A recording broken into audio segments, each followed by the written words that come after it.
దైవ సేవకులు డానియల్ గారు, అలాగే యేసురత్నమయ్య గారు. ఇప్పుడు 26 సంవత్సరాలు గడిచి 27వ సంవత్సరంలో అడుగు పెడుతున్నాం కదా. యేసురత్నమయ్య గారు 26 పూర్తయిపోయినాయా, 25 పూర్తయిపోయినాయి?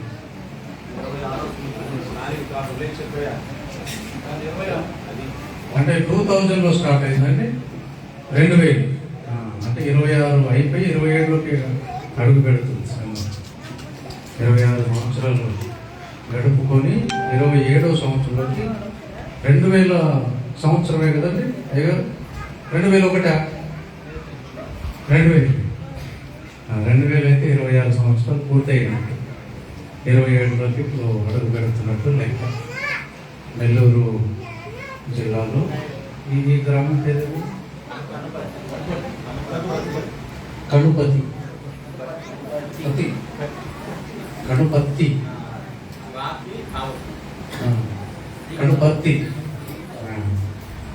మరి ఈ గ్రామంలోకి రావటం దేవుడు నాకు ఇచ్చినటువంటి అవకాశం. మరి ఇందాక పాస్టర్ గారు చెప్పినట్టు ఈ డేట్ నన్ను ఒక నెల రోజుల కిందకి అడిగారు. కానీ నాకు అప్పుడు హిమాచల్ ప్రదేశ్ డేట్లు ఉన్నాయి. ఈ డేట్లలో నేను హిమాచల్ ప్రదేశ్ మీటింగ్లో పడినాను. మరి అనుకోకుండా వేరే కారణాలను బట్టి నేను వేరే టీమును పంపించాం. ఈ డేట్లు కాల్ చేసుకున్నాం. ఈ సమయం కొరకేమో దేవుడు ఏర్పాటు చేశాడు. మరి ఇక్కడికి వచ్చిన తర్వాత అర్థమైంది. దేవ స్తోత్రం కలుగునుగాక. హల్లెలూయా. యేసురత్నమయ్య గారిని నేను కలుసుకోవటం చాలా అదృష్టం. అలాగే మీ అందరినీ కలవటం కూడా నా అదృష్టం. పెద్దలు ఇక్కడ అనుభవమైన సేవకులు ఉన్నారు. మరి నేను అందరిలో చిన్నవాడిని అయినా సరే దేవుడు నాకు ఇచ్చిన అవకాశాన్ని కొద్ది నిమిషాలు ఉపయోగించుకోవడానికి నేను ప్రయత్నం చేస్తాను. దేవునికి స్తోత్రం కలుగునుగా. హల్లెలూయా. చిన్న చరణం ఏదైనా మాడి ముందుకెళ్తాను.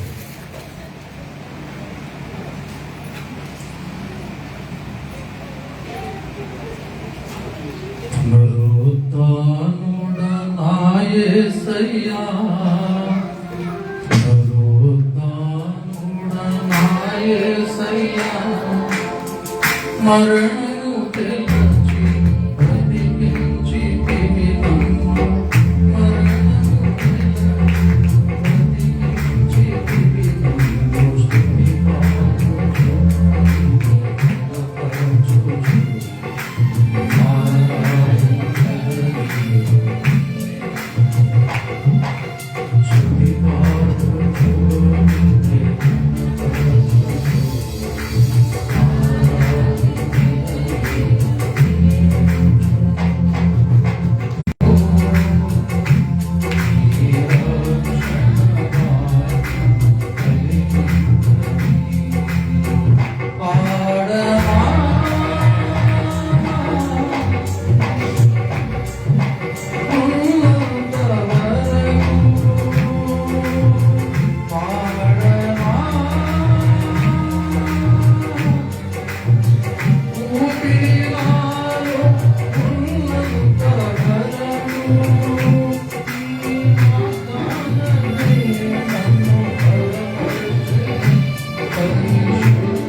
హల్లెలూయా.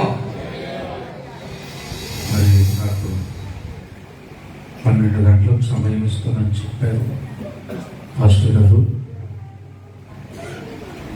మనం ఎంతసేపు వాక్యం చెప్పాలంటే 1 గంట సేపు చెప్పవచ్చని చెప్పారు. మరి ఇప్పుడు నాకు 12:30 టైం ఇచ్చారు. ఇప్పుడు నేను ఎంతసేపు వాక్యం చెప్పాలని నేను అడగాను. చెప్పగానే చెప్పారు 1/2 అవర్ చెప్పమని. హల్లెలూయా. మీరు అర్ధగంటలో ముగించుంది చెప్పినట్టు. ఎందుకంటే మరి 1 గంట కల్లా మనం భోజనం చేయగలి కదా, భోజనాలకు దిగాలి కాబట్టి మరి 1 గంట లోపల నేను ముగించడానికి ప్రయత్నం చేస్తాను. దేవుని స్తోత్రం కలుగును గాక. నేరుగా దేవుని వాక్యంలోకి వెళదాం. నేను ఒక మాట ఈ సందర్భంలో చెప్పాలనుకున్నాను. యేసురత్నయ్య గారికి, సంఘానికి 26 సంవత్సరాలు ఎంతవరకు ఒక ఎత్తు సేవ, ఇక్కడ నుంచి ఇంకో ఎత్తు సేవ జరగబోతుందని నేను ఒక నిరీక్షణ కలిగి ఒక మాట నేను చెప్పగలను. దేవుని స్తోత్రం కలగాలి. అప్పటి నుంచి దేవుడు నా మనసులో ప్రేరేపిస్తున్న మాట. ఎంతవరకు ఒక ఎత్తు, ఇది మొదలుకొని ఒక ఎత్తు జరగబోతుంది సేవ ఇక్కడ ఈ ప్రాంతంలో. అలాగ ఆశీర్వదించబోతున్నాడని ఈ 26 సంవత్సరాల వార్షికోత్సవం జరుపుతున్న సంఘానికి దేవుడు ఇస్తున్నటువంటి మాట. దేవుడి స్తోత్రం కలుగును గాక. హల్లెలూయా. ఇర్మియా ప్రవచన గ్రంథము 15వ అధ్యాయం 19వ వచనం మనం చదువుకుందాం. ఇర్మియా ప్రవచన గ్రంథము. కాబట్టి యెహోవా ఇలాగూ సెలవిచ్చెను, నీవు నా తట్టు తిరిగిన ఎడల, నీవు నా సన్నిధిని నిలుచున్నట్లు నేను నిన్ను తిరిగి రప్పింతును. ఏవి నీచములో ఏవి ఘనములో నీవు గుర్తుపట్టిన ఎడల నీవు నా నోటి వలె ఉండు. వారు నీ తట్టునకు తిరగవలెను గాని నీవు వారి తట్టునకు తిరగకూడదు.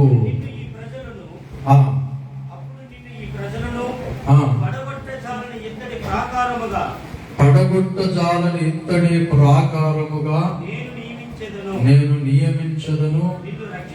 రక్షించుటకును నిన్ను విడిపించుటకును నేను నీకు తోడై ఉందును గనుక కానీ నిన్ను జయింపకపోదురని యెహోవా సెలవిచ్చుచున్నాడు. చిన్న మాట ప్రార్థన చేసుకున్నాం. ప్రేమ కనికరము కలిగిన దేవానికి స్తోత్రములు, వందనాలు చెల్లిస్తున్నాం. నెల్లూరు జిల్లా కనపర్తి గ్రామంలో సేవకులు అలాగే విశ్వాసుల మీటింగ్ 26వ వార్షికోత్సవ సభకు చేసినటువంటి దైవజనులను బట్టి సంఘ విశ్వాసులందరినీ బట్టి నేను ఘనపరుస్తున్నాను, నేను స్తుతిస్తున్నాను. ప్రభా, మా అందరితో ఈ మాటలు మాట్లాడమని ప్రార్థిస్తున్నాను. దాసుని ఈ సిలువ చాటును మరుగుపరిచి అభిషేకించి ప్రభువానికి స్తోత్రాలు, వందనాలు చెల్లించుకుంటున్నాను. నాతో మాతో మాట్లాడి మమ్మల్ని బలపరచుమని ప్రార్థిస్తూ యేసు నామమున అడిగి వేడుకొంచున్నాము తండ్రి, ఆమేన్. నేను ఇక్కడికి వచ్చి కూర్చోగానే నాకు కొంచెం భయం వేసింది. అది నాకు పెద్దోళ్ళు ఉన్నారు, ఇక్కడ అనుభవజ్ఞులు ఉన్నారు. నేనేం చెప్పాలి ప్రభు పెద్దోళ్ళ మధ్యలో అనుకున్నాను. కానీ తర్వాత నాకు ఈ పుష్పకి అభిరుచి ఇచ్చి నన్ను ఆహ్వానించేటప్పుడు అమ్మగారు నా చేతిలో చేసి నాకు ప్రార్థన చేశారు, నన్ను ఆశీర్వదించారు. అప్పుడు ధైర్యం వచ్చింది. దేవుని స్తోత్రం కాదు. హల్లెలూయా. మా గురువు గారు ఎప్పుడు చెప్తుంటారు, పెద్దోళ్ళ ఆశీర్వాదం ఉండాలి. పెద్దోళ్ళు ఉన్నప్పుడు తృణీకరించొద్దు, వారి చేతులు మన మీద ఉన్నాయి. కాబట్టి ఆ లెక్కలోనే అమ్మగారు నన్ను ఆశీర్వదించారు. ఇంకా ఒక నిమిషం అయితే నెత్తి మీద చేయి పెట్టుకుందాం అనుకున్నాను. అప్పటికే ఆమె పరిశుద్ధాత్మదేవుడు నన్ను ఆశీర్వదించారట, శుభవచనాన్ని కూడా పలికేశారు. దైవ స్తోత్రం కలుగును గాక. అమ్మ, మీకు ఎన్ని సంవత్సరాలు ఉంటాయి ఇప్పుడు? 80 ఏళ్ళు. మోసే వల్ల సత్తువ తగ్గలేదు, నోటికి మాంద్యం రాలేదు, చూపు తగ్గలేదు, వీరికేళ్ళు కూడా తగ్గలేదు. దేవుని స్తోత్రం కలుగును. ప్రతి మాట అర్థమవుతుంది, ప్రతి మాట వినబడుతుంది. హల్లెలూయా. బైబిల్లో చెప్పిన ప్రకారం 80 ఏళ్ళు అయిపోయినాయి. ఈ లెక్కల ప్రకారం అయిపోయినాయి. ఇది మొదలుకొని అమ్మగారు జీవించాలి, దేవుని బలంతో జీవించాలి. హల్లెలూయా. మనిషి బలం అయితే అయిపోయింది వాక్య ప్రకారం. మనిషి శరీర బలం ఎంత అంటే 70 సంవత్సరాలు, అధిక బలం ఉంటే అధిక బలం కూడా అయిపోయింది. ఇప్పుడు ఇంకా మించిన బలం ఏంటంటే మోసే 120 ఏళ్ళు బతికాడు అన్నమాట. అది దేవుని బలం. దేవుని స్తోత్రం కలుగును. మరి అమ్మగారు కూడా అలాగే మోసే ఆయుష్ వెలిగి యెహోవా ఇలాగూ సెలవిచ్చును, నీవు నా తట్టు తిరిగిన ఎడల నీవు నా సన్నిధిని నిలుచున్నట్లు నేను నిన్ను తిరిగి రప్పింతును. ఏవి నీచములో ఏవి ఘనములో నీవు గుర్తుపట్టిన ఎడల నీవు నా నోటి వలె ఉందువు. వారు నీ తట్టునకు తిరగవలెను గాని నీవు వారి తట్టునకు తిరగకూడదు. వారు నీ తట్టుకు రావాల్సిందే, మనం వారి తట్టుకు వెళ్ళాల్సిన అవసరం లేదు. అంటే ఇక్కడ ఒక కండిషన్ పెట్టాడు దేవుడు. నువ్వు గుర్తుపట్టినట్లయితే, నువ్వేదో గుర్తుపట్టినట్లయితే, గుర్తుపట్టకపోతే అంతే సంగతి. అంటే జరుగుతున్న విషయాల మీద, జరుగుతున్న దేవుని సేవ మీద, జరుగుతున్న దేవుని ప్రణాళిక గుర్తుపట్టాలి అన్నమాట. నువ్వు గుర్తుపట్టిన ఎడల ఏవి నీచములో ఏవి ఘనములో నువ్వు గుర్తుపట్టినట్లయితే మొట్టమొదట నీవు నా నోటి వలె ఉంటాడు. దేవుని నోరుగా ఉండాలి, దేవుని నోటి వలె ఉండాలి అని అనుకుంటే మొట్టమొదట మనం గుర్తుపట్టే లక్షణం ఉండాలి అన్నమాట. ఇవాళ చాలా మంది గుర్తుపట్టలేకనే నష్టపోతున్నాయి, సంఘాలు నష్టపోతున్నాయి, సేవకులు నష్టపోతున్నారు, దేవుని ప్రణాళిక నుండి తప్పిపోతున్నారు. లూకా సువార్త 7వ అధ్యాయము 30వ వచనం చూసినట్లయితే,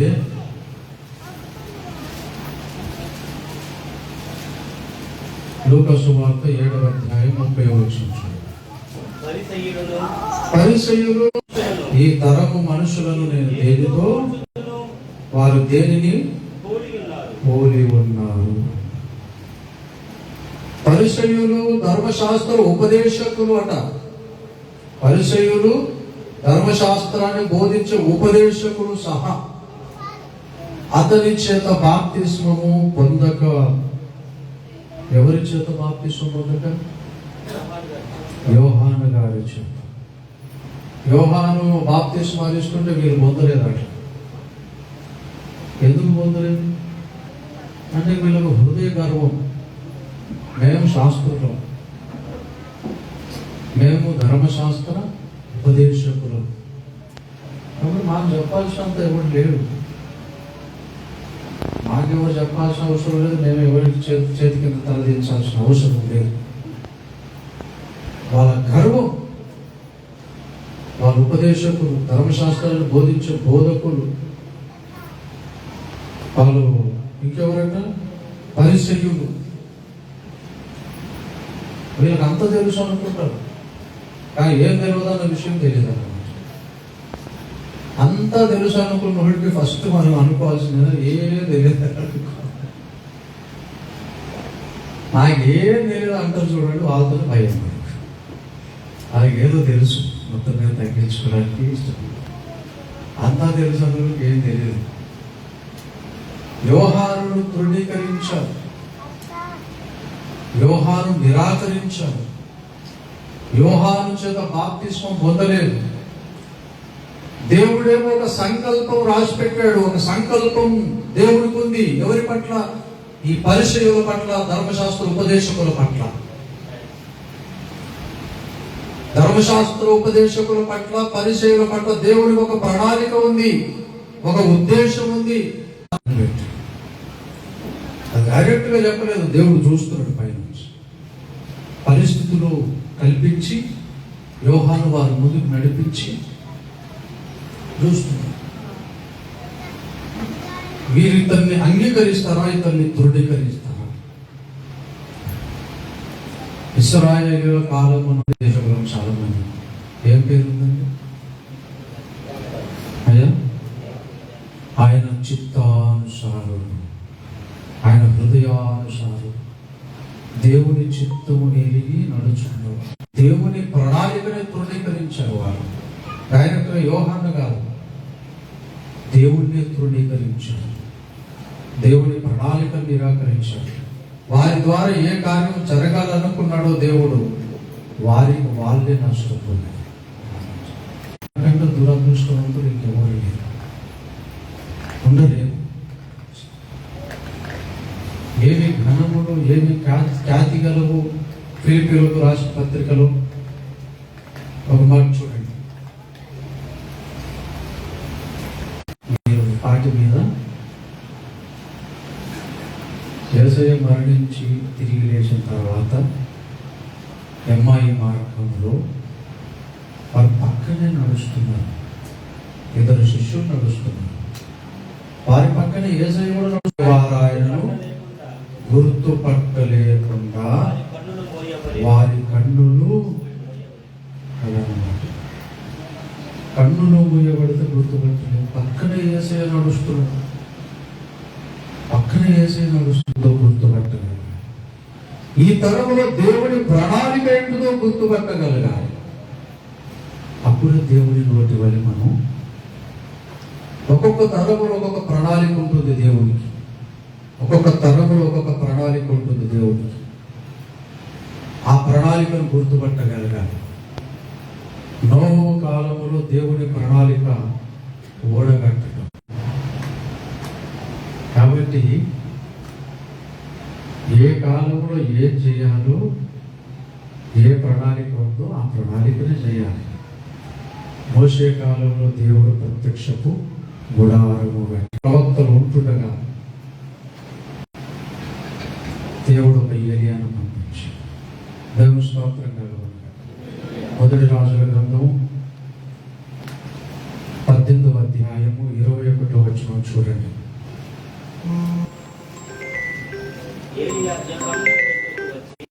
యెహోవా దేవుడైతే ఆయనను అనుసరించుడి, వారిని అనుసరించుడని ప్రకటన చేయగా పలుకకపోయి చాలు.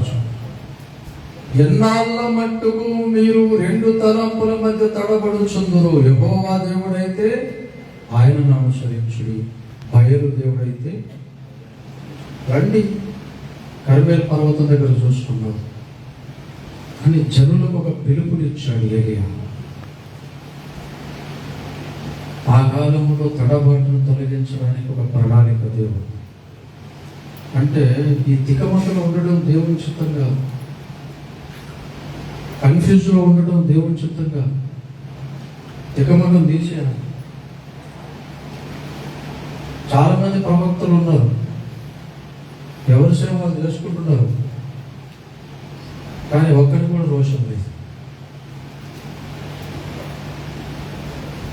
యెహోవా కొరకు మహారోషము కలిగిన వాడని నేను ఒక్కడినే అన్నాడు. రోషానికి ఆపోజిట్ పదం ఏంటి? దుఃఖం. అట్లాగే తడబాటుకు ఆపోజిట్ పదం ఏంటి? కుదురుబాటు. ఆ కుదురుబాటు కాలములే అపోస్తలుల కార్యాలు 3:21 ఉంది చూడండి. అపోస్తలుల కార్యాలు 3:21. కానీ దాని ప్రత్యక్షత లేదు భూమి మీద. అన్నిటికీ కుదురుబాటు కాలములు వచ్చునని దేవుడు ఆది నుండి తన పరిశుద్ధ ప్రవక్తల నోట పలికి రావాలంటే ఏం పోవాలి? తడబాటు పోవాలి. అందుకే మలాకి ప్రవచన గ్రంథంలో చకచక నేను చెప్పేసి ముగించాను. మలాకి ప్రవచన గ్రంథంలో 4వ అధ్యాయము 5-6 వచనాలు చూడండి. పిలిచారు త్వరగా.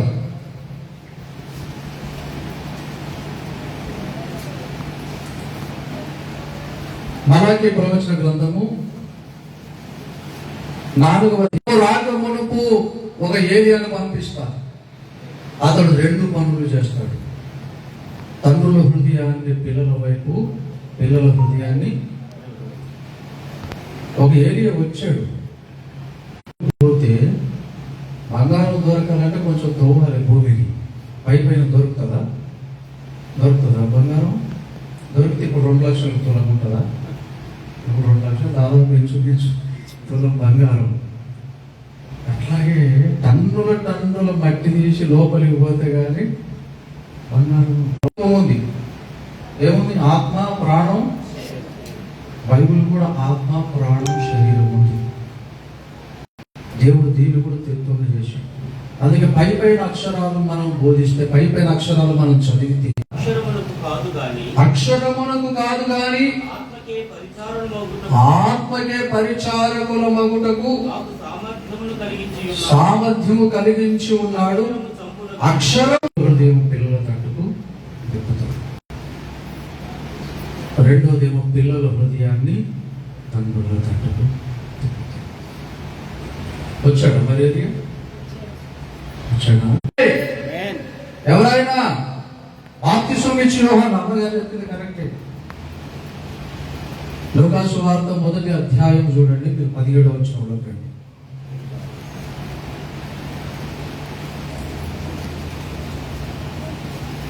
లూకాసు సువార్త తండ్రుల హృదయమును పిల్లల తట్టునకును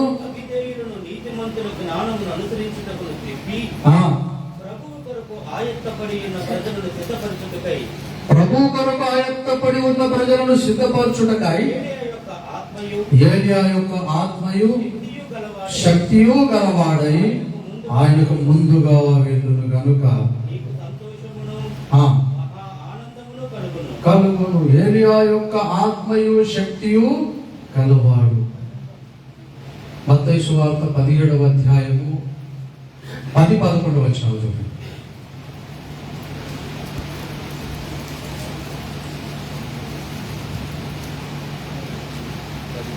ఉమ్. 17వ అధ్యాయము 10వ వచనం 11వ వచనం. అప్పుడు ఆయన శిష్యులు ఇలాగైతే ఏలియా ముందుగా రావాలని శాస్త్రులు ఎందుకు చెప్పుచున్నారని ఆయన అడిగాను.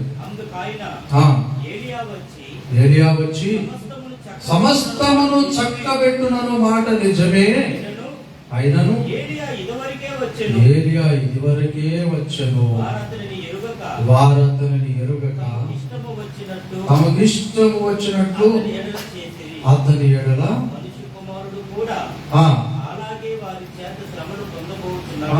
చాలు. ఏలియా ఇదివరకే వచ్చినా లేదా? అమ్మ చెప్తుంది కరెక్ట్. అమ్మగారు చెప్తుంది చాలా కరెక్ట్. ఏలియా ఇదివరకే వచ్చాను అని యోహాను చూపించి అంగీకరించే మనసుంటే ఇతడే ఏలియా. యోహాను ఎవరంట? ఏలియా. వచ్చాడా లేదా? వచ్చాడు. మరి ఏలియా వస్తే ఎన్ని పనులు జరగాలి? 2 పనులు జరగాలి. మలాకీలో 2 పనులా? ఒక పని? 2 పనులు. ఏమేమి పనులు? తండ్రుల హృదయము కుమారుల వైపును, కుమారుల హృదయం. మరి ఈ ఏలియా ఎన్ని పనులు చేశాడు? ఇప్పుడు లోకా సువార్త 1:17లో ఏం చేశాడు ఆయన? తండ్రుల హృదయమును పిల్లల తట్టు తిప్పాడు. ఒకటే చేశాడు. మళ్ళీ ఇంకోటి ఏముంది? చేసినటువంటి నాకు చూద్దాం. మరి 2వ పని పెండింగ్ ఉందిగా, అది పెండింగ్ ఉంది. 2 పనులు చేస్తాడు ఒక ఏలియా వస్తే. ఆయన ఒక పనే చేశాడు. తండ్రుల హృదయమును అపోస్తలులు, తండ్రులు అనగా అపోస్తలుల హృదయం అన్యజనుల వైపుకు తిప్పాడు. అందుకే పేతురు అన్యజనులకు సువార్త ప్రకటించాడు. 12 మంది అపోస్తలులు తండ్రులైతే, అన్యజనులు రక్షింపబడ్డ వాళ్ళందరూ పిల్లలైతే, అపోస్తలుల హృదయాలు అన్యజనుల వైపుకు తిప్పాడు, పిల్లల వైపు తిప్పాడు. ఇవాళ సంఘాలు పిల్లల హృదయాలు మళ్ళీ తండ్రుల తట్టుకు తిప్పాలి, అపోస్తలుల వైపుకు తిప్పాలి. ఈనాడు అపోస్తలుల బోధకారు అయిపోయింది. అందుకే అపోస్తలుల కార్యాలు 2:42లో 4 స్తంభాలు ఉన్నాయి. అపోస్తలుల కార్యాలు 2:42 అపోస్తలుల బోధయందును, సహవాసమందును, రొట్టె విరుచుటయందును, ప్రార్థన చేయుటయందును ఎడతెగక. 4 విషయాలు ఎడతెగక. అపోస్తలుల బోధ, తర్వాత సహవాసం, రొట్టె విరుచుట, ప్రార్థన చేయుట. మరి అపోస్తలుల బోధ అంటే వాళ్ళు అప్పగించారు కదా. అప్పగించిన బోధ ఈనాడు ఉందా? లేదు. అందుకే కీర్తనలో 11:3 అన్నాడు, పునాదులు పాడైపోగా. సొలొమోను మందిరం కట్టాడు. ఎజ్రా నెహెమ్యా కాలంలోకి వచ్చేసరికి పునాదులు పాడైపోయినాయి. మళ్ళీ ఎజ్రా నెహెమ్యాలు ఆ పునాదుల మరమ్మత్తు చేసే కాలం ఒకటి వచ్చింది. కొత్త నిబంధన సంఘానికి పౌలు పునాది వేశాడు. నేర్పరి అయిన శిల్పకారుని వల్ల నేను పునాది వేస్తే, ఈ కాలం వచ్చేసరికి పునాదులు పాడైపోయి. ఆ ఏలియా రావాలి. ఈ పిల్లల హృదయాన్ని తండ్రుల తట్టుకు తిప్పాలి. యెషయా రావాలి. ఆయనకు ఒక బాధ్యత అప్పగించాడు. ప్రమాణ వాక్యమును ముద్రించుము. యెషయా గ్రంథము 8వ అధ్యాయం చూడండి. 8వ అధ్యాయము 16వ వచనం.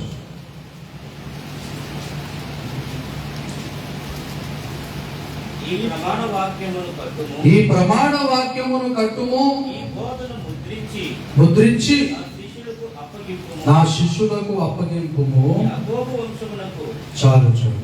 ఈ ప్రమాణ వాక్యము కట్టుము, ఈ బోధను ముద్రించి నా శిష్యులకు అప్పగించు అని యెషయాకు దేవుడు చెప్పాడు. 20వ వచనం చూడండి. ధర్మశాస్త్రమును ప్రమాణ వాక్యమును విచారించుడి. ఈ వాక్య ప్రకారము వారి బోధించని ఎడల వారికి అరుణోదయము కలగదు. ప్రమాణ వాక్యం గట్టు ముద్రించిన శిష్యులకు ఈ ఒక పుస్తకం రాయి, ఒక గ్రంథం రాయి. యెషయా ప్రమాణ వాక్యం అనే గ్రంథం రాయి, అది ముద్రించి నా శిష్యులకు అప్పగించు అన్నాడు దేవుడు. మరి ప్రమాణ వాక్యం రాశాడు యెషయా కాలంలో. మనం సబ్జెక్టు మరి డెప్త్తో ఆలోచిస్తున్నాం. అసలు ఇన్ని ప్రవచనాలు ఏమైపోతాయి? నెరవేరకుండా పోతాయా? ప్రమాణ వాక్యం యెషయా రాశాడా? అసలు శిష్యులకు ఇచ్చాడా? ఆయన జీవిత చరిత్రలో ఎక్కడ రాయలేదు. ప్రమాణ వాక్యం ఆయన రాయలేదు, శిష్యులకు ఇయ్యలేదు. అంత్యకాలములో ఏలియా యొక్క ఆత్మయు శక్తియు గలవాడు యోహాన్ అన్నారు కదా. యెషయా యొక్క ఆత్మయు శక్తి, ఏలియా యొక్క ఆత్మయు శక్తి, భక్తులందరూ ఆత్మశక్తి కలిగిన ఒక అంత్యకాల ప్రవక్త వస్తాడు. ఆ ప్రమాణ వాక్యం రాస్తాడు. దేవుని ప్రణాళిక ఎప్పుడు కూడా ఇద్దరి మీద ఉంటుందంటే ఇద్దరి మీద ఉంటుంది. ఒక భక్తుడు నెరవేర్చకపోతే దేవుడు ఇంకొక భక్తుడిని చూసుకుంటాడు. ఒక భక్తుని కాలంలో జరగని పని ఇంకొక భక్తుని కాలంలో దేవుడు అది నెరవేర్చాడు. అదే అభిషేకం ఇస్తాడు. వాళ్ళ అభిషేకాలు తీసుకొని వీళ్ళకి ఇస్తాడు దేవుడు. ఏం ప్రణాళిక జరుగుతుందో మనం గుర్తుపట్టకపోతే దేవుని నోటి వలె మనం ఉండలేము. ఆ శాస్త్రులు, ధర్మశాస్త్రోపదేశకుల్లాగా మనం కూడా మిస్ అయిపోతాం. అన్నిటికీ కుదురుబాటు కాలములు వచ్చునని ఆది నుండి తన పరిశుద్ధ ప్రవక్తలను కూడా పలికించిన మాట నెరవేరిందా? తడబాటు దొరికిపోయిందా? ఆనాడు ఏలియా వస్తే 2 తలంపులు, అదే ఏలియా వస్తే ఈనాడు 2000 తలంపులు ఉంటాయి సంఘములో. 2000 తలంపులను ఈ తడబాటును తొలగించాలంటే ఈనాడు బలమైన ఏలియా రావాలని దేవుడే రాసి పెట్టాడు. మనం రమ్మంటే వస్తాడు. ఆలోచించు. అంటే ఎవరి బోధ వాళ్ళు చేసుకోవచ్చు. అంటే ఎవరి బోధ ఎందుకు వాళ్ళు చేసుకోవాలి? ఉదాహరణకి ప్రభురాత్రి భోజనం ఉంది. నేను చెప్పేస్తాను, మళ్ళీ ఒకసారి పిలిచినప్పుడు పర్వాలేదు. సువార్త చెప్తాం మనం. వేసే నిజమైన దేవుడు, నమ్ము నమ్మకపో, తర్వాత లెక్క అక్కడ ఉంటుంది అని చెప్తామా లేదా? అలాగే నేను నేర్చుకున్న బోధ, నేను నా కళ్ళకు ప్రత్యక్షత కలిగిన ప్రత్యక్షత, నాకు అవకాశం వచ్చినప్పుడు చెప్పకపోతే దేవునికి నేను లెక్క చెప్పాను. ఉదాహరణకి ప్రభురాత్రి భోజనం ఉంది. వారం ప్రభురాత్రి భోజనం ఇచ్చే సంఘాలు ఉన్నాయా లేవు? నెలకోసారి ప్రభురాత్రి భోజనం ఇచ్చే సంఘాలు ఉన్నాయి. 6 నెలలకోసారి ప్రభురాత్రి భోజనం ఇచ్చే సంఘాలు ఉన్నాయి. సంవత్సరానికి ఒకసారి ప్రభురాత్రి భోజనం ఇచ్చే సంఘాలు. 3 కూడా కరెక్టేనా? ఏ వాక్య ప్రకారం మీరు ఇస్తున్నారు అంటే దాన్ని జాగ్రత్తగా తీసుకోవాలండి. అంటే వాక్యం చూపిస్తాను, కాలు మొత్తం దండం పెడతాం, మీ కాలు పట్టుకుంటాం. వాక్యం చూపించండి. వాక్యం లేకుండా ఏం చేయకూడదు. అంటే అట్లా సార్, మా పెద్ద సేవకుడు చాలా సంఘాలు కట్టాడు, ఆ సేవకుడు ఇట్లా ఇచ్చాడు, నేను కూడా అట్లా ఇచ్చాను. అంటే పెద్ద సేవకుడు కంటే పెద్ద వాక్యం ఇది. దేవుని వాక్యం ఎంత పెద్దదంటే నువ్వు గొప్పలు చేసి, మన వాక్యమును డౌన్ చేసి సేవకులను గొప్పలు చేసి. మీ చేతిలో బైబిల్ ఉందా? ఆనాడు బెరయ పట్టణస్తులు అపోస్తల కార్యాలు 17వ అధ్యాయం 11వ వచనములో బెరయ పట్టణస్తులు పౌలు శీల చెప్పుచున్న సంగతులు అలాగే ఉండవో లేవో అని వారు నెలకొకసారి పరిశోధన చేస్తూ వచ్చింది. చదవండి వచ్చిన తీశారా లేదా?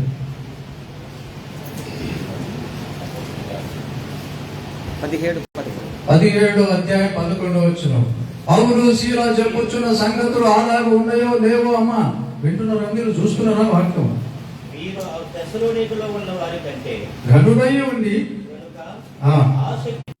ఎందుకు పరిశోధన చేయండి? మరి బైబిల్ ఎందుకు మన చేతులు?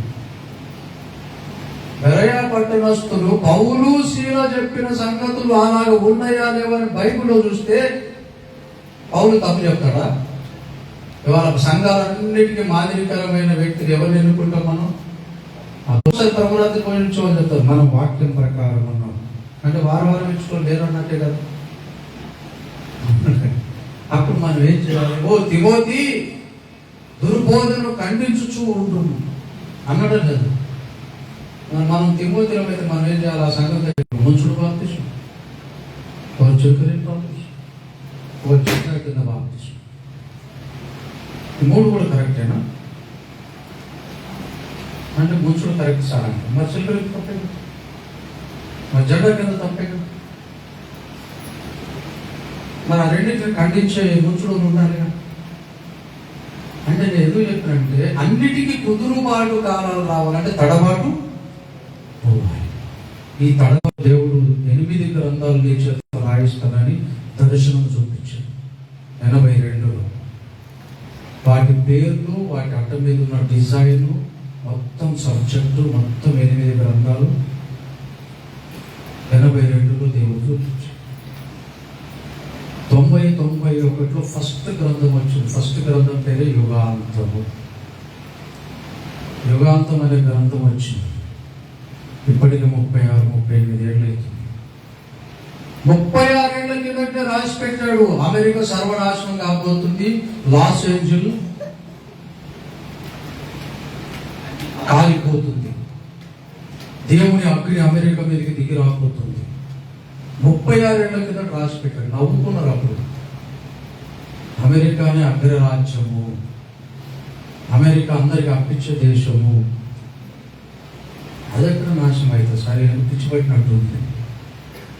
ప్రకటన గ్రంథ మర్మాలు యుగాంతం అనే గ్రంథం మీద రెండవ రాకడ ఎలా వస్తుంది, ఎన్ని యుద్ధాలు జరగాలి, ఏమేమి సూచనలు జరగబోతున్నాయి మొత్తం క్లియర్ కట్గా రాసి పెట్టాడు.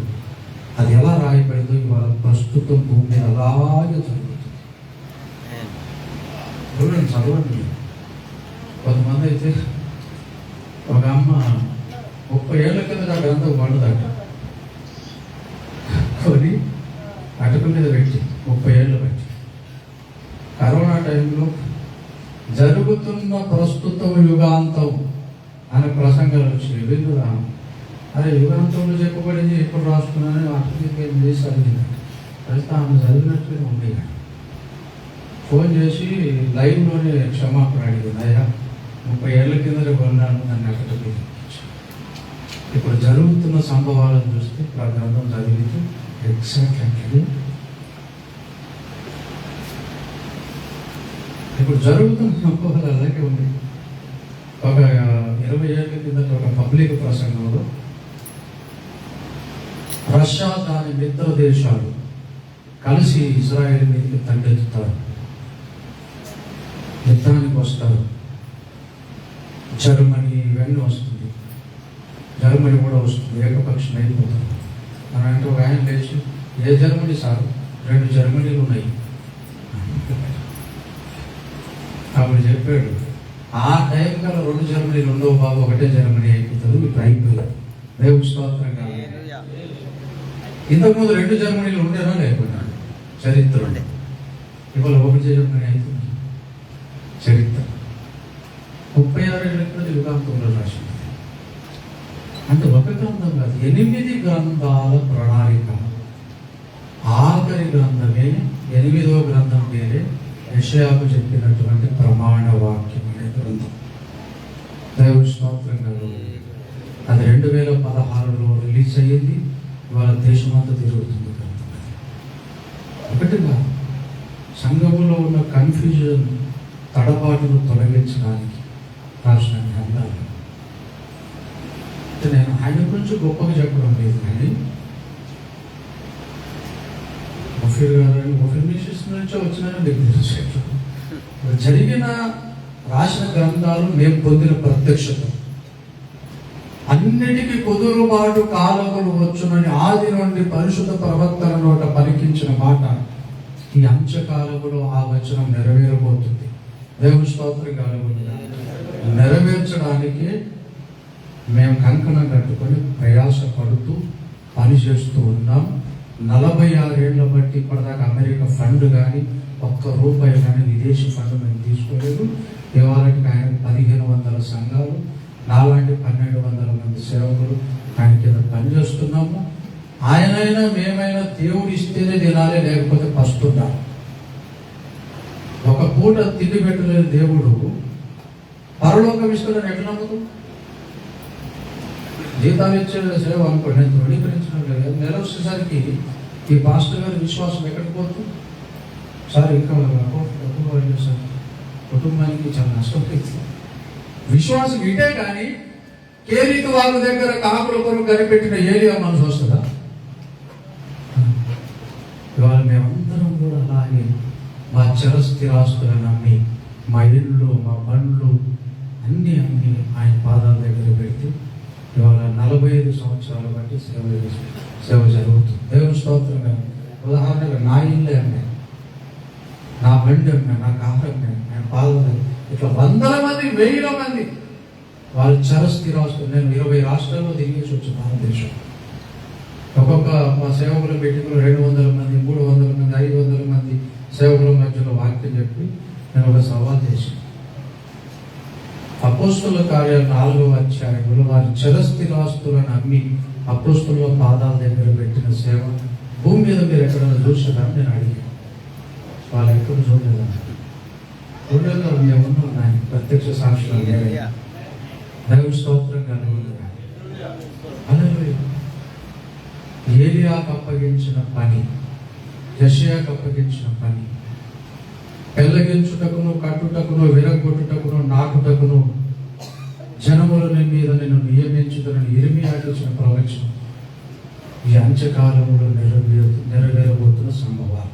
దేవుని స్తోత్రం కలుగునుగా. హల్లెలూయా. దేవుడు చేస్తున్న ప్రణాళికను మనం గుర్తుపట్టినట్లయితే దేవుడు చేస్తున్న పనిని మనం గుర్తుపట్టాలి. వ్యక్తులను గుర్తుపట్టాల్సిన అవసరం లేదు, మనుషులను గుర్తుపట్టాల్సిన అవసరం లేదు, పనిని గుర్తుపట్టాలి. దేవుడు చేస్తున్న ప్రణాళికను గుర్తుపట్టాలి. అప్పుడు దేవుని నోటి పూరగా మనమంతా మన సంఘాలు కూడా ఆశీర్వదించబడతాయి. దేవుని స్తోత్రం కాదు. నాకు కూడా 26వ వార్షికోత్సవం, ఈ సంఘానికి 26వ వార్షికోత్సవం అయితే నాకు కూడా 26వ వార్షికోత్సవం. నేను 2000 సంవత్సరంలో రక్షింపబడ్డాను. 2001లో నాకు ప్రత్యక్షత అర్థమైంది. ఆ గ్రంథాలు అప్పుడు 4 గ్రంథాలు ఉండి ఆ 4 గ్రంథాలు చదివిన తర్వాత భక్తులు మండించాడు. ఓహో, దేవుడు నన్ను పుట్టించింది ఈ ప్రణాళిక కోరికే అని నేను నా గుండె మీద భార్య పిల్లల కొరకు కాదు, ఈ ప్రణాళిక, ఈ దర్శనం కొరకు జీవించాలి. ఈ దర్శనాన్ని దేశమంతా పట్టుకెళ్ళాలి అని నిర్ణయించుకున్నాను. ఆనాటి నుండి ఈనాటికి 25 సంవత్సరాలు. నేను సేవకు వచ్చి 18 సంవత్సరాలు, 19 సంవత్సరాలు. ఇవాళ దాదాపు 30-40 సంఘాలు, బ్రాంచ్ సంఘాలను దేవుడు నాకు ఇచ్చాడు. దేశంలోకి వెళ్ళి తిరుగుతూ ఉన్నాం. అలసట లేకుండా, విరామం లేకుండా సేవ చేస్తున్నాం. మనం చచ్చిపోక ముందు దేవుని ప్రణాళిక నెరవేర్చిన వాళ్ళని దేవుని స్తోత్రం కలుగునుగా. పరిసయ్యులు, ధర్మశాస్త్రోపదేశకులు యోహాను చేత బాప్తిస్మం పొందక తమ విషయమైన దేవుని సంకల్పమును కోల్పోయారు, నష్టపోయారు. మన విషయంలో మన పట్ల దేవుని చిత్తం ఏముందో, ప్రణాళిక ఏముందో బైబిల్ పరిశోధన చేయాలి. అలాగే ప్రవచనం ఏంటిది, యెషయా ప్రవచనం ఏంటిది, అపోస్తలుల కార్యాలు 3:21 నెరవేర్చడానికి పూనుకున్న మినిస్ట్రీ ఏది, పూనుకున్న దైవజనుడు, ప్రవక్తలు ఏవి, ఎక్కడున్నారు? మరి తప్పు కాదు కదా, వాక్యం దేవుడు తీసేయలేదు కదా. అక్కడ కీలకం రాసి పెట్టాడు, లాకేసి పెట్టాడు. అక్కడ దీన్ని తీసేది ఎవరు? జరుగుతున్న పని ఏంటి, నువ్వు చేస్తున్న పని ఏంటి, ఆ పనిని నాకు ప్రత్యక్షపరచు. అడిగితే దేవుడే బయలుపరుస్తాడు. దేవుని స్తోత్రం కలుగుతుంది. హల్లెలూయా. లేకపోతే అమ్మాయి మార్గంలో వాళ్ళ కళ్ళు పూయబడ్డాయి, పక్కనే యేసయ్య నడుస్తున్నా గుర్తుపట్టలేదు. దేవుడు మన పక్కనే పని చేస్తున్నా దేవుడి పని మనం గుర్తుపట్టకపోతే ఆ కొరింథీ పత్రిక 3వ అధ్యాయంలో చెప్పాడు, కొందరు సేవ చేస్తున్నాము, రాళ్లతో కట్టుచున్నారు, కొయ్యకాలతో కట్టుచున్నారు, గట్టి పరకులతో కట్టుచున్నారు, వెలగల రాళ్లతో కట్టుచున్నారు, వెండితో కట్టుతున్నారు, తర్వాత కర్ర గడ్డి కొయ్యక బంగారంతో కట్టు. ఎవరెవరు ఎలా కట్టుచున్నారో చూసుకోవాలి అన్నాడు. ఎవరెవరు ఎలా కట్టుచున్నారో అందరూ కట్టడానికే పూనుకున్నారు. కొంతమంది గడ్డి తెచ్చి పెద్ద గుడి చేశారు, అది నిప్పు ఏమన్నా అగ్గిపుల్ల పెట్టినాడు, మొత్తం కలిపోయింది, పూర్తయింది. వెలగల రాళ్ళతో కట్టారు, అది కూడా కలిపోతుంది. వెండితో కట్టారు, బంగారముతో కట్టినప్పుడు పరలోకంలో మన సేవకి మన విశ్వాసానికి అగ్ని పరీక్ష ఉంది. మనకు తెలుసు ఆ వచనం 3:12 మొదటి కొరింథీ 3:12 తీయాల్సింది. సమయం చాలా అయిపోయింది. విశేషాలు చదవడమ్మా, చదవండి. ఎవడైనాను ఈ పునాది మీద వెండి వెలగల రాళ్ళు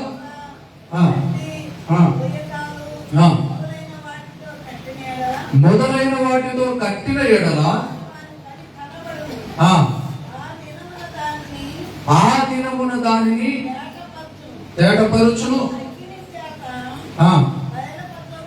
అగ్ని చేత బయలుపరచబడును, వారి వారి పని ఎట్టిదో అగ్ని పరీక్షించును. చదవండి. పునాది మీద ఒకడు కట్టిన పని నిలిచిన ఎడల వాడు జీతము పుచ్చుకొనును, కాల్చివేయబడిన ఎడల వారికి నష్టము కలుగును, తమ మట్టుకు రక్షింపబడును గాని అగ్నిలో నుండి. అగ్ని చేత పరీక్షించబడుతుంది మన సేవ, మన విశ్వాసం. ఒకనాడు ఆ అగ్నికి కాలిపోయే సేవ అయితే మన ఉద్యోగాలు మానుకొని, మన శరీర సుఖాన్ని మానుకొని, ఆకలి దప్పులతో నిద్రాహారాలు లేకుండా మానుకొని చేసిన సేవ కాలిపోయే పరిస్థితి వస్తే ఆనాడు దుఃఖం ఎంత ఉంటుంది చూడండి. ఎంత దుఃఖం ఉంటుంది. మన ఆత్మకు మన వరకు మనం రక్షింపబడతాం, మనం నరకానికి వెళ్ళాం, మన సేవ కానీ దీని కొరకు మన జీవితం త్యాగం చేసి అదే పునాది మీద కట్టినట్లయితే, బంగారముతో కట్టినట్లయితే ఆ బంగారం కాల్చిన కొద్ది ఇంకేమవుతుంది, అది సువర్ణమైతుంది. మన సేవ కూడా సువర్ణమైపోతుంది. దేవుని స్తోత్రం కలుగుతుంది. సువర్ణమైన బంగారము వలె మన సేవ ఉండాలి, ఈ సంఘం ఉండాలి, మన పరిచర్య ఉండాలి, మన విశ్వాసం ఉండాలి. మరి బంగారం ఏంటి అంటే దేవుని వాక్యమే బంగారం. వేలాది వెండి బంగారు నాణ్యముల కంటే వాక్యము బంగారమే దేవుని వాక్యం. ఆ వాక్య ప్రకారం కట్టిన సేవ మనుషుల ప్రకారం కాదు, మనుషుల ఇచ్చిన ప్రకారం కాదు, మనుషులు వేసిన పునాది, దేవుడే ఏర్పాటు చేసిన వాక్యపు పునాది మీద మనము మన సంఘాలు కట్టబడితే ఆ రోజు మనం జీతం పుంజుకుంటాం, బహుమానం పొందుతాం. అలా నమ్మకమైన మంచి దాసుగా అనిపించుకున్న యోగ్యమైన పరిచర్య దేవుడు మన ద్వారా చేసి ముగించాడని ఆ రోజు మనకు తృప్తి ఉంటుంది. దేవుని స్తోత్రం కలుగుతుంది. లేకపోతే అన్ని మానుకొని సేవకు వచ్చి త్యాగమే చేశాం, కానీ కట్టేటప్పుడు అది కొయ్యకాల గడ్డి పరకల, తక్కువ డబ్బుతో ఎక్కువ గడ్డి కొనవచ్చు, తక్కువ బంగారం ఎక్కువ డబ్బులు పెట్టాలి. బంగారము లాంటి వాక్య సేవలు మనం చేద్దాం. ఈ వాక్య సేవను దేవుడు ఆశీర్వదించి సంఘాన్ని శాఖోపశాఖలుగా ఆశీర్వదించాలని ఆశీర్వదిస్తూ ఈ మాట ముగిస్తున్నాం. చిన్న ప్రార్థన చేసుకున్నాం. ప్రేమ కనికరం కలిగిన దేవానికి స్తోత్రములు వందనాలు చెల్లిస్తున్నాం. వాక్యం మా హృదయంలో నీరు కట్టి ఫలింపచేయండి. 26 సంవత్సరాల వార్షికోత్సవం జరుపుకుంటున్నాం. సంఘాన్ని బలపరిచి ఇది మొదలుకొని ఉత్తమమైన సేవలో పరుగులెత్తడానికి సహాయము దయచేయండి. బహుమానము పొందే సేవ, అలా నమ్మకమైన మంచి దాసులు అనిపించుకునే సేవ మేము చేయడానికి కృప చూపించమని ప్రార్థిస్తూ మహిమ ఘనత ప్రభావం మీరు పొందుకోమని యేసునామమున అడిగి వేడుకొంచున్నాం తండ్రి. ఆమేన్. అదృష్టం. థ్యాంక్ యూ పాస్టర్ గారు. మా ఆహ్వానాన్ని మన్నించి మా మధ్యకు వచ్చి